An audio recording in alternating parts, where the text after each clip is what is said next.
নমস্কার বন্ধুরা, আজকে আমরা দশাফল 10 জানবো এবং শুক্রের মহাদশা সম্পর্কে জানবো। মহাদশা সম্পর্কে আগের ভিডিওতেও আমি বলেছি, সেই ভিডিওগুলি যদি আপনি দেখে থাকেন তাহলে আমার মনে হয় না আর কিছু বলার দরকার আছে। কিন্তু প্রত্যেকটা ভিডিওতেই আমরা কিছু না কিছু নতুন শিখে থাকি, তাই এই ভিডিওটাও কিন্তু আনলাম সেই জন্যই, যাতে আপনারা ভালোভাবে শিখতে পারেন। ভিডিওটা সম্পূর্ণ দেখবেন, দরকার হলে রিপিটেডলি দেখবেন, বারবার দেখবেন, তাহলে শিখতে পারবেন, জানতে পারবেন।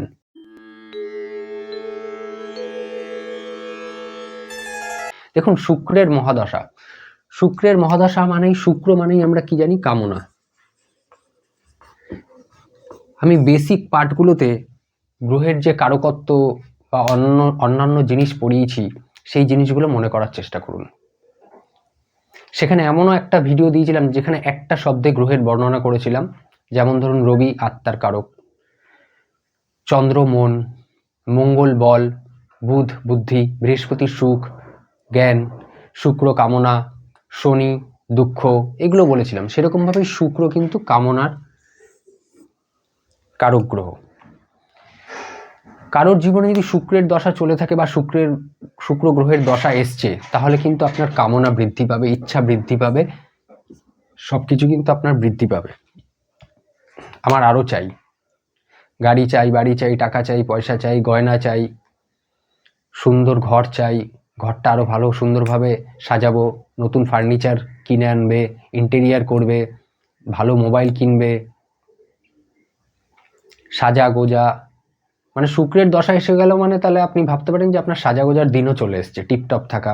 এখন বর্তমানে তো ছেলেরাও সাজাগোজার দিকে ধ্যান দিয়েছে, দাড়ির বিভিন্ন রকম স্টাইল, চুলের স্টাইল, বিভিন্ন রকম ভাবে। আর সেটা থাকাও দরকার, যেটাতে মন ভালো থাকে সেটা করা খারাপ নয়, ঠিক আছে? তো এই বিভিন্ন কামনা বাসনা, আরো টাকা চাই। আপনি আজকে মন্ত্রী মানে এমএলএ আছেন, কালকে চাইবেন যে শুক্রের দশা যদি থাকে মন্ত্রিত্ব যাতে লাভ করতে পারেন সেই পথটার জন্য।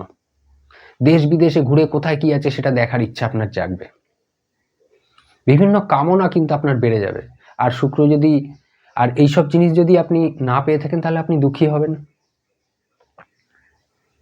আর এইসব জিনিস তখনই পূর্ণ হবে, তখনই আপনি কামনা বাসনা পূর্ণ হবে যখন আপনার শুক্র তুঙ্গস্থ থাকবে, মূল ত্রিকোণ রাশিতে থাকবে, কেন্দ্র বা ত্রিকোণ স্থানে থাকবে, কেন্দ্র বা ত্রিকোণ স্থানের অধিপতির সাথে থাকবে, স্বরাশি থাকবে, শুভ বর্গে যাবে, শুভ গ্রহের সাথে থাকবে, শুভ গ্রহ দ্বারা দৃষ্ট হবে। এইসব ফল যদি, এইসব জিনিসগুলো যদি থাকে তাহলে কিন্তু আপনার শুক্রের ফল খুব ভালো হবে। আর এইসব জিনিস যদি ঠিকঠাক না থাকে তাহলে শুক্রের কারকত্বের হানি হবে। কারকত্ব মানে কি?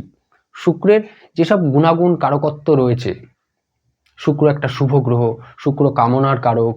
এছাড়া শুক্রের কারকত্ব নিয়ে আমি একটা ভিডিও ছেড়েছি, সেটাও দেখতে পারেন।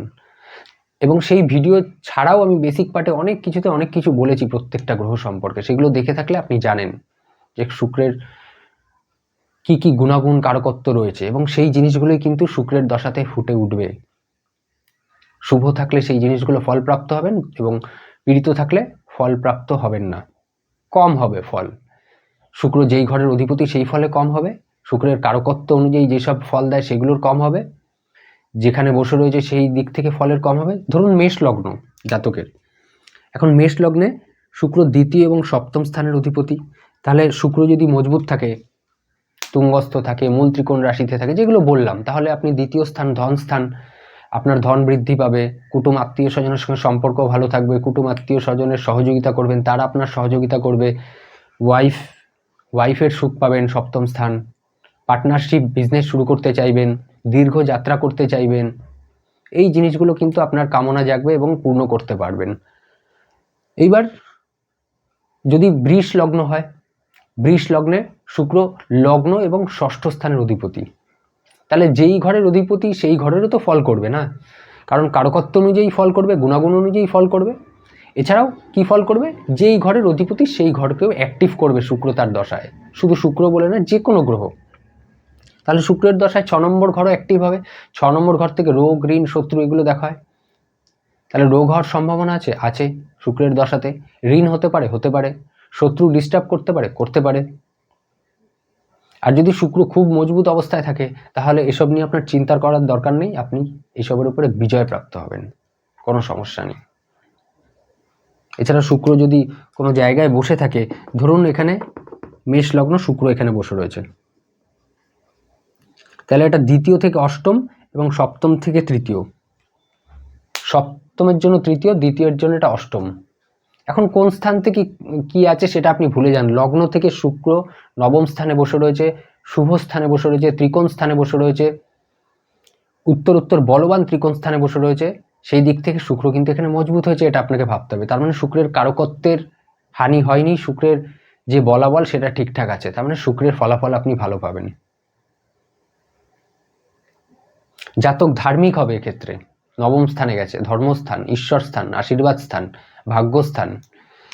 শুক্র যদি এখন এখান থেকে এখানে না থেকে দ্বাদশ স্থানে থাকে, দ্বাদশে মীন রাশি, তাহলে দ্বিতীয় স্থানের জন্য তো এটা একাদশ স্থান, এটা ভালো, কিন্তু সপ্তম স্থানের জন্য 1 2 3 4 5 6 ষষ্ঠ স্থান, শত্রু স্থানে চলে গেছে। তাহলে জাতক কি তার ওয়াইফকে ভালোবাসবে না? পরস্ত্রীতে লিপ্ত হবে? সাংসারিক জীবনে কি তার ইন্টারেস্ট থাকবে না? অবশ্যই থাকবে।